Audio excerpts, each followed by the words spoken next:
आम आदमी पक्षाचे राज्यसभा खासदार राघव चड्डा आणि त्यांच्यासोबत इतर 6 खासदारांनी आम आदमी पक्ष सोडून भारतीय जनता पक्षात प्रवेश केलेला आहे आणि त्यांनी फक्त आम आदमी पक्ष सोडलेला नाहीये, तर त्यांनी पक्ष आपलं विलीनीकरण केलेलं आहे. राज्यसभेचा जो विधिमंडळ पक्ष आहे आम आदमी पक्षाचा, तो त्यांनी मर्ज केला असल्याची घोषणा केलेली आहे. या संदर्भात त्यांनी राज्यसभाचे जे सभापती आहेत त्यांच्याकडे मागणी केलेली होती आणि त्यांच्याकडून या त्यांच्या प्रस्तावाला आज मंजुरी देखील मिळालेली आहे. त्यामुळे त्यांच्या विलीनीकरणाला एक प्रकारे सत्यता मिळालेली आहे आणि समर्थता मिळालेली आहे. आणि याच्यावरती आम आदमी पक्षाने आक्षेप घेतलेला आहे की हे मर्जर जे करण्यात आलेले ते बेकायदेशीर आहे. आम्ही ह्याच्याविरुद्ध कोर्टात जाऊ आणि अनेक लोकांकडून ह्याच्याबद्दल अनेक वेगळ्या चर्चा करण्यात येत आहेत. राघव चड्डा हे पक्ष सोडतील हे अनेक महिन्यांपासून आणि अनेक खास करून आठवड्यांपासून डिस्कशन मध्ये होतं. कारण हल्लीच याच एप्रिल महिन्यामध्ये राघव चड्डा यांची आम आदमी पक्षाने राज्यसभेतल्या उपनेते पदावरनं हकालपट्टी केलेली होती.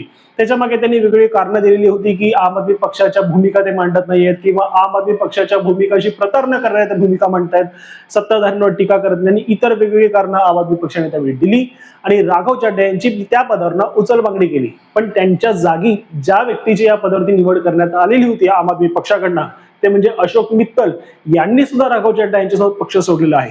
नेमकं काय कारण आहे? राघव चड्डा हे पक्ष सोडताना त्यांनी एकट्याने सोडलेलं नाही, इतर 6 खासदारांना त्यांनी सोबत का नेलेलं आहे? का या 7 खासदारांनी आम आदमी पक्ष सोडला आणि भारतीय जनता पक्षात प्रवेश केला? आणि अँटी डिफेक्शन लॉ, पक्षांतर बंदी कायदा, ह्याची जी काही चर्चा या निमित्ताने पुन्हा सुरू झालेली आहे, नेमकं काय प्रकरण जाणून घेऊया या युट्यूब व्हिडिओ मधून. नमस्कार, मी अक्षय ठाकूर आणि एकाग्र अकॅडमीच्या युट्यूब चॅनलवर मी तुझं स्वागत करतो. बातमी महत्वाची आहे. एप्रिल 2026 ही आताची घटना आहे. 7 खासदारांनी पक्ष प्रवेश केलेला आहे. काय केला तर 24 एप्रिल 2024 ला राघव चड्डा आणि इतर 6 राज्यसभा खासदारांनी आम आदमी पक्ष सोडून भारतीय जनता पक्षामध्ये प्रवेश केला. आपचे एकूण 10 खासदार आहेत, त्यापैकी 7 खासदारांनी पक्ष प्रवेश केलेला आहे, ज्याची संख्या टक्केवारीमध्ये सांगायची झाली तर 70% होते. आणि अँटी डिफेक्शन लॉचा कायदा जर तुम्हाला माहिती असेल तर तो सांगतो 2/3 याचा अर्थ 67% खासदारांनी जर किंवा 67% विधिमंडळाच्या सदस्यांनी एखाद्या पक्षाच्या जर दुसऱ्या पक्षात प्रवेश केला तर त्याला पक्ष फुटी मानता येत नाही, त्यांनी पक्षातनं बाहेर पडले असं मानता येत नाही, तर ते एक मर्जर मानलं जातं. जी केस महाराष्ट्राच्या विधिमंडळाबाबत खास करून विधानसभेमध्ये एकनाथ शिंदेच्या शिवसेना फुटीवरी याची खूप चर्चा झालेली होती. पण लक्षात घ्या, एकनाथ शिंदेंनी शिवसेना सोडली नव्हती, तर पक्ष बदल करताना त्यांनी शिवसेना सोबत घेतली आणि शिवसेनेवरती दावा सांगितला आणि तो पक्ष त्यांनी मिळवला. निवडणूक आयोगाने शिवसेना हे नाव आणि त्याचं पक्षचिन्ह हे एकनाथ शिंदेना बहाल केलेलं आहे उद्धव ठाकरेंकडून काढून घेऊन. आम आदमी पक्षाच्या राघव चड्डा यांच्याकडनं अजूनपर्यंत तशा प्रकारची कोणतीही मागणी करण्यात आलेली नसली तरी कुठेतरी त्यांची हालचाल त्याच दिशेने आहे का याची चर्चा सुरू आहे. याचं कारण आम आदमी पक्षाचे राघव चड्डा आणि त्याच्यासोबत या खासदारांमधले अजून एक महत्वाचे व्यक्ती हे लोक आहेत ज्यांनी पंजाबच्या आत्ताची विधानसभा निवडणूक जी 2022 साली झालेली होती त्यातल्या आमदारांची निवड करण्यापासून त्यातल्या कोणत्या व्यक्तीला तिकीट द्यायचं, कोणाला नाकारायचं, त्या प्रत्येक कॅन्डिडेटचा इत्थंभूत माहिती त्यांच्याकडे आहे. त्यामुळे हे फक्त राज्यसभेचे खासदार गेले नाही तर येत्या काळात आमदार सुद्धा फुटू शकतात आणि राघव चड्डा यांच्याकडून आम आदमी पक्षावरती दावा केला जाऊ शकतो अशी शक्यता अनेक राजकीय जाणकारांकडून व्यक्त केली जात आहे. पण अजूनपर्यंत तशी हालचाल कोणत्याही प्रकारे नाही. त्यामुळे जर विधिमंडळ पक्षापुरता आत्ताचा या केसपुरता जर राज्यसभेपुरता बोलायचं झालं तर राघव चड्डा यांनी 10 पैकी 2/3 म्हणजे 67% क्रॉस केलेली आहे मार्किंग आणि 70% सदस्यांनी पक्ष सोडलेला आहे. आणि त्याच्यामुळे आम आदमी पक्षाकडनं जी तक्रार केली जाते की ह्यांची खासदारकी रद्द करण्याची आम्ही मागणी करत आहोत ती पूर्ण होऊ शकणार नाही असं प्रायमा फेसी दिसतंय. कारण राज्यसभेच्या सभापतींनी त्यांचा तो प्रस्ताव नाकारून आम आदमी पक्षाच्या राघव चड्डा यांचा प्रस्ताव स्वीकारलेला आहे की त्यांचा पक्ष बदल याला अधिकृतता मिळालेली आहे, त्याला राज्यसभेच्या सभापती उपसभापतींचं समर्थन मिळालेलं आहे आणि त्याचं नोटिफिकेशन आजच राज्यसभेकडनं जारी करण्यात आलेलं आहे. ही केवळ राजकीय घटना नसून संविधानाच्या 10व्या अनुसूचीतील पळवाटांचा गैरवापर करण्यात आलेली मोठी कायदेशीर खेळी आहे असं आम आदमी पक्ष किंवा त्याच्या समर्थकांकडनं आणि लोकांकडनं म्हटलं जात आहे. नेमकं आपण 10वी अनुसूची ज्याचा मी अँटी डिफेक्शन लॉ उल्लेख काय करतोय ती नेमकी काय आपण पुढे जाणून घेऊच. राघव चड्डा आणि 7 खासदारांनी भाजपा विलीनीकरण केलं. 2 एप्रिलला सगळ्यात पहिली घटना झाली की राघव चड्डा यांची राज्यसभेच्या उपनेते पदावरून हकालपट्टी करण्यात आली. पक्षांतर्गत मतभेद आणि अनेक कारणं त्याच्या मागे होती. त्याच्यानंतर 15 एप्रिल 2024 ला राज्यसभेचे खासदार अशोक मित्तल यांच्या घरावरती ईडीचा छापा पडला. लक्षात घ्या, हे तेच अशोक मित्तल ज्यांची राघव चड्डा यांची त्या पदावर उचल मागणी झाल्याच्या नंतर त्या उपनेते पदावरती ज्यांची आम आदमी पक्षाकडनं वर्णी लागली होती तेच हे अशोक मित्तल. त्याच्यानंतर 24 एप्रिल 2024 रोजी जसं सांगितल्याप्रमाणे आम आदमी पक्षाच्या राघव चड्डा यांनी पक्ष सोडताना सोबत राघव मित्तल आणि इतर अजून 5 खासदारांसोबत पक्ष सोडला. संजय सिंग आम आदमी पक्षाचे जे खासदार आहेत त्यांच्याकडून ऑपरेशन लोटसचा आरोप करण्यात आले की ऑपरेशन लोटसच्या अंतर्गत भारतीय जनता पक्षाने हे दुसऱ्या पक्षाचे खासदार फोडलेले आहेत. तर अरविंद केजरीवाल यांच्याकडून पंजाबच्या जनतेचा विश्वासघात झाल्याचं विधान करण्यात आलेलं आहे. महत्वाचं काय तर हे राज्यसभेचे जे खासदार आहेत त्यांची निवड ही राज्याच्या विधिमंडळ आमदारांकडून केली जाते, राज्याच्या विधानसभांच्या आमदारांकडून. आणि हे जे 10 खासदार आम आदमी पक्षाचे तिथे आहेत त्याच्यातले 9 खासदार हे पंजाब राज्याच्या आमदारांकडून निवडले गेलेले आहेत. त्याच्यामुळे पंजाबच्या राज्यातल्या लोकांचा यांनी विश्वासघात केलेला आहे अशी टीका ही अरविंद केजरीवाल यांच्याकडनं करण्यात आलेली आहे. अँटी डिफेक्शन लॉ ज्याची सतत चर्चा होते, अँटी डिफेक्शन लॉ 1985च्या 52व्या घटना दुरुस्तीनुसार संविधानामध्ये 10वी अनुसूची म्हणून नव्याने ऍड करण्यात आलं. ह्याच्यामध्ये काय सांगण्यात आलं की वारंवार पक्ष बदल करणाऱ्या आणि पक्ष आणि राजकीय अस्थिरता निर्माण करणाऱ्या लोकांच्या विरोधात हा कायदा आणला गेला. या कायद्यात महत्वाचे अपात्रतेचे निकष काय तर स्वइच्छेने पक्षाच्या सदस्यत्व जर एखाद्या व्यक्तीने सोडलं, दुसऱ्या पक्षाच्या व्हीपचं उल्लंघन केलं म्हणजे पक्षाने एखाद्या महत्वाच्या विधेयकाच्या वेळी विधिमंडळात कोणाच्या बाजूने मतदान करायचं हे सांगितलेलं असताना सुद्धा त्याच्या विरोधात उलट मतदान केलं किंवा अगदी मतदानाला गैरहजर जरी राहिला तरी ते व्हीपचं उल्लंघन झालं असं मानलं जातं. आणि नॉमिनेटेड मेंबर म्हणजे जो नॉमिनेटेड मेंबर आहे पक्षाकडनं त्याने 6 महिन्यानंतर एखाद्या पक्षात प्रवेश केला तरी सुद्धा ह्यामध्ये अँटी डिफेक्शन लॉच्या अंतर्गत निलंबनाची कारवाई करण्यात येते. व्हीप म्हणजे पक्षाचा लेखी आदेश काय प्रकारचा असतो, 3 लाइनर हा आदेश असू शकतो. एक माहितीसाठी, दुसरी उपस्थिती अनिवार्य असण्यासाठी आणि तिसरी लाईन मध्ये पक्षाच्या बाजूनेच मतदान करणे बंधनकारक असल्याचं सांगण्यात येतं. आणि जर ह्याचं उल्लंघन झालं तर पक्षाचं जे विधिमंडळ सदस्यत्व आहे म्हणजे विधानसभा असेल तर तिथला आमदार आणि लोकसभा राज्यसभा असेल तर तिथली खासदारकी ही पक्षाने जी दिलेली असते ती जाऊ शकते. विधायकी पक्ष म्हणजे लेजिस्लेटिव्ह पार्टी ही खूप महत्वाची टर्म आहे कारण एकनाथ शिंदेच्या केसमध्ये जिथे विधायकी पक्ष त्या लेजिस्लेटिव्ह पक्षामध्ये म्हणजे एकनाथ शिंदेचं बंड जेव्हा झालं तेव्हा साधारणपणे शिवसेनेचे 54च्या आसपास आमदार होते ज्याच्यातल्या बंडामध्ये 40 ते 42 आमदार सामील झाले होते. आणि इथे जर 2/3चा जर आपण नियम लावायचा झाला तर 2/3 म्हणजे होतं साधारण 36. याचा अर्थ जे 40-42 आमदार फुटले ते 36 पेक्षा अधिकचे होते आणि त्याच्यामुळे त्यांच्या बंडाला कुठेतरी लिगॅलिटी प्राप्त झाली आणि विधिमंडळ पक्षाच्या आधारे एकनाथ शिंदेच्या ज्या बंडाला होती ती लिगॅलिटी मिळाली, समर्थता मिळाली आणि म्हणून त्यांच्याकडे विधिमंडळ पक्ष स्वाधीन झाला. पण सुप्रीम कोर्टाने काही महत्वाच्या केसमध्ये असं सुद्धा कोर्ट केलेले की विधिमंडळ पक्ष हा मूळ पक्ष नाही तर प्रमुख पक्ष हा जो कॅडर पक्ष असतो त्याला महत्व दिलं जाईल. आणि ते अनेक केसेसमध्ये दिलेलं सुद्धा आहे ज्याचा रेफरन्स आपण पुढे बघूच. पण जो पक्ष असतो ज्याची कार्यकारिणी असते त्याचा निर्णय सुद्धा महत्वाचा ठरत असतो. महत्वाचा केसमध्ये पुढे डिस्कस करायचं झालं तर 2/3 विलिनीकरणाचा नियम ज्याचा आपण सतत उल्लेख करत आहोत तर हा नियम 2/3चा जो आला तर नंतरच्या काळात आला. 1985च्या घटना दुरुस्तीमध्ये ज्याचा उल्लेख करण्यात आला तो 1/3 असाच होता. आधी होता 1/3 म्हणजे 91व्या घटना दुरुस्तीने हा कायदा 2/3 ची तिकडे नमूद करण्यात आलं. आधी होता 1/3 आणि 1/3 सदस्य फुटले तरी त्याला विभाजन आणि स्प्लिट असं म्हटलं जात होतं. पण या 1/3 किंवा 2/3 या आकड्यामुळे होत का तर 1/3 हा आकडा ऐकताना बऱ्यापैकी मोठा वाटतो. 100 पैकी 33 सदस्य फुटले तर त्याला स्प्लिट मानण्यात येईल. पण 100 पैकी 33 याचाच अर्थ 1/3चा 3 सदस्य असले किंवा 6 सदस्य असले 3 मधला 1 जरी फुटला किंवा 6 मधले 2 जरी फुटले तरी त्याला लिगॅलिटी प्राप्त होत होतं. आणि ही कायद्याची पळवाट 52व्या घटना दुरुस्तीने ऍड करण्यात आलेल्या अँटी डिफेक्शन लॉ आणि 10 शेड्यूल मध्ये होती. आणि म्हणून 1/3चा जो कायदा होता तो 1/3चा नियम बदलून करण्यात आला 2/3 आणि विलिनीकरणाला मर्जरला मान्यता देण्यात आली जर ती 2/3 असेल तरच, जी आधी होती 1/3. जर एखाद्या पक्षाचे किमान 2/3 सदस्य दुसऱ्या पक्षात गेले तर त्यांना अपात्र ठरवता येत नाही. हा नियम करण्यात आला आणि याच सूत्राचा वापर करून राघव चड्डा यांचे 10 खासदारांमधले राज्यसभेच्या 10 खासदारांमधले किमान 7 सदस्य फुटणं गरजेचं होतं आणि बरोबर 7च्या 7 सदस्यांसह ते भारतीय जनता पक्षात सामील झालेले आहेत आणि त्यांचं सदस्यत्व रद्द झालेलं नाहीये.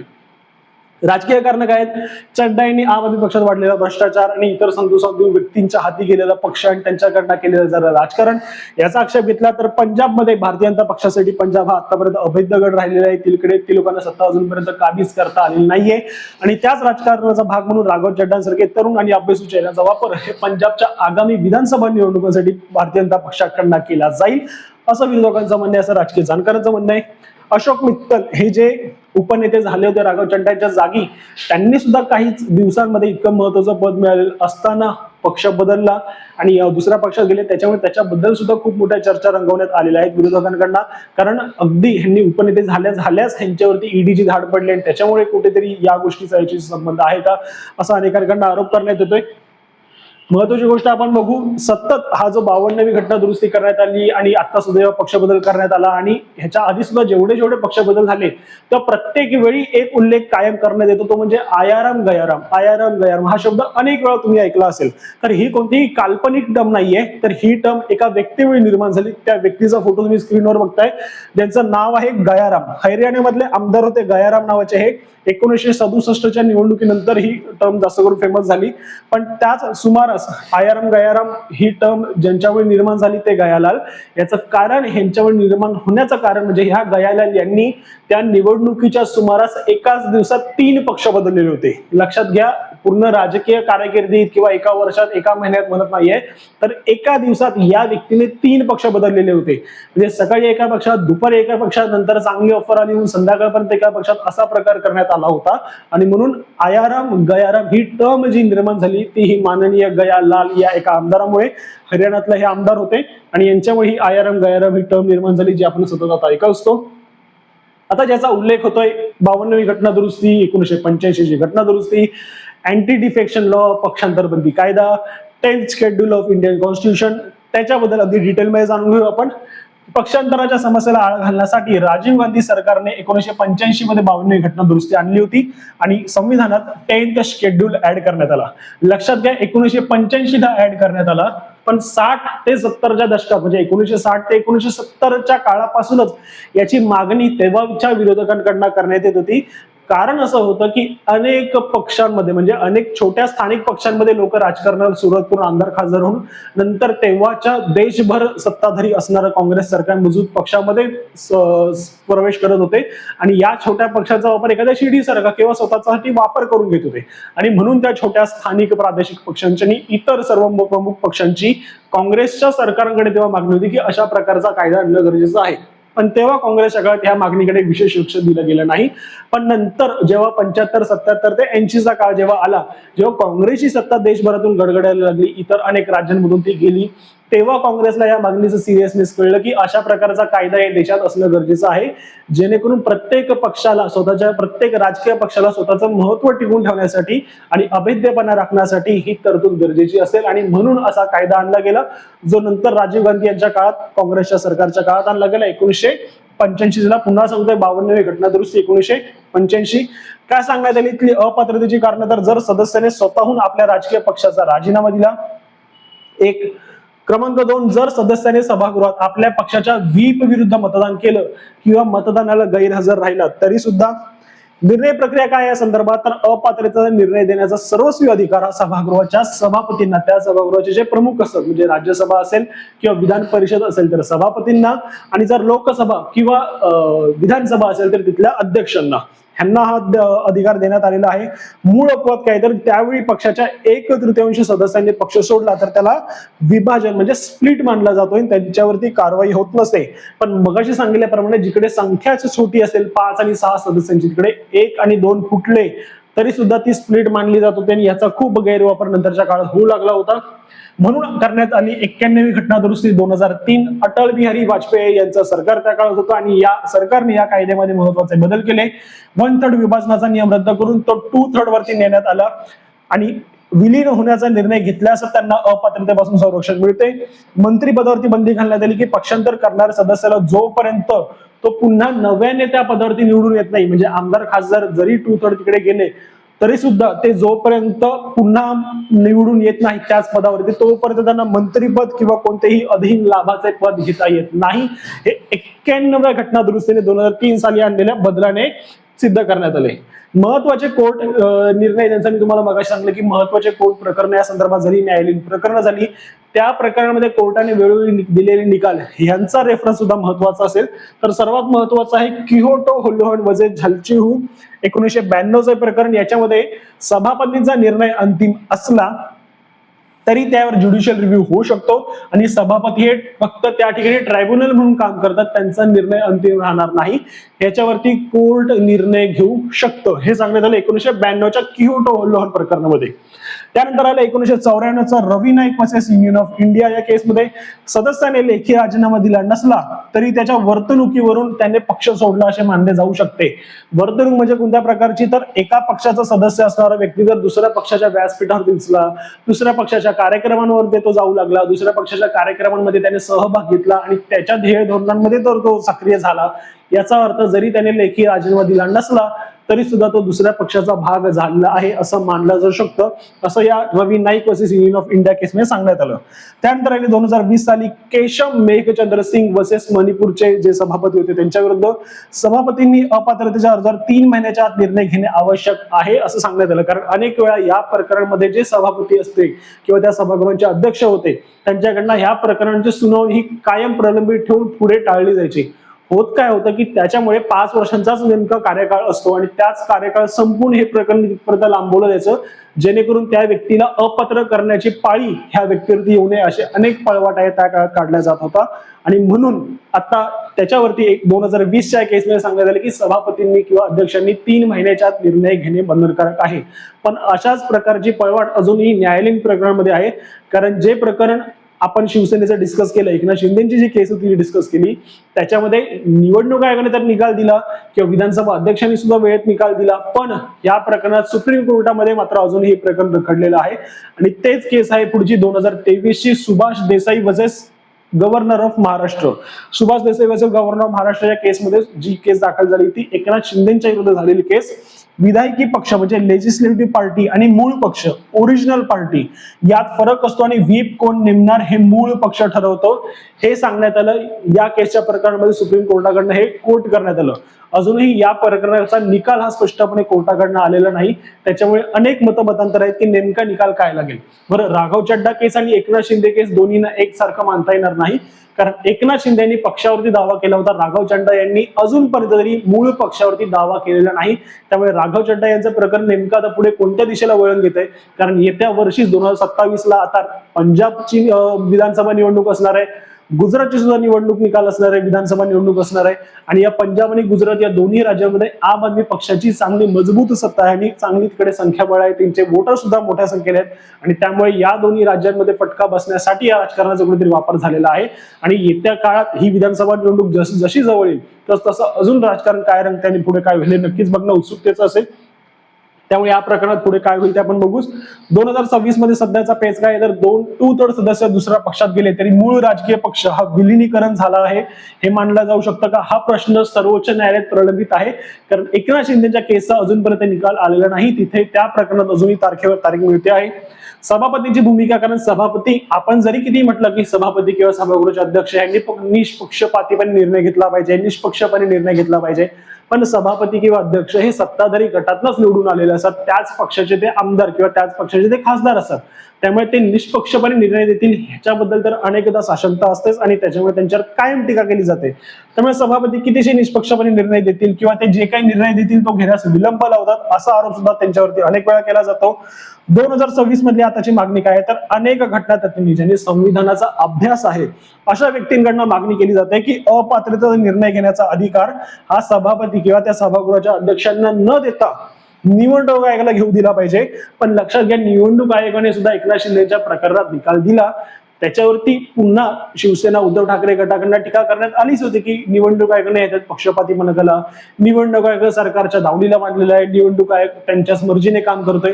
त्यामुळे निवडणूक आयोगाला निकाल जरी दिला किंवा निवडणूक आयोगाच्याकडे जरी ह्याचा अधिकार असला त्याच्यावर पण टीका केली जाते. मग त्याच्या पुढे जाऊन पुन्हा एक स्वतंत्र लवाद निर्माण करण्यात यावा, इंडिपेंडंट ट्रायब्युनल निर्माण करण्यात यावं अशी मागणी विरोधकांकडनं करण्यात येत आहे. पण लक्षात घ्या, इंडिपेंडंट ट्रायब्युनल जरी निर्माण केला तरी सुद्धा त्याची नियुक्ती सरकारकडनंच केली गेलेली असेल. त्यामुळे किती जरी इंडिपेंडंट ट्रायब्युनल नेमायचा प्रयत्न केला तरी त्याच्यावर ही त्या काळी सुद्धा टीका होईलच. त्यामुळे या प्रकरणात आता सर्वोच्च न्यायालय नेमकी काय भूमिका घेते, राघव चड्डा प्रकरण अर्थात आता जरी राज्यसभेच्या पटलावरनं बाजूला गेलं असलं तरी हे पुढच्या काही दिवसात कोर्टापर्यंत जाईल आणि कोर्ट या संदर्भात नेमकी काय टिप्पणी देतं हे पाहणं महत्त्वाचं राहील. तोपर्यंत एकाग्र अकॅडमीच्या युट्यूब चॅनलवरील इतर व्हिडिओजला तुम्ही भेट द्या आणि चॅनलला नक्की सबस्क्राईब करा. धन्यवाद.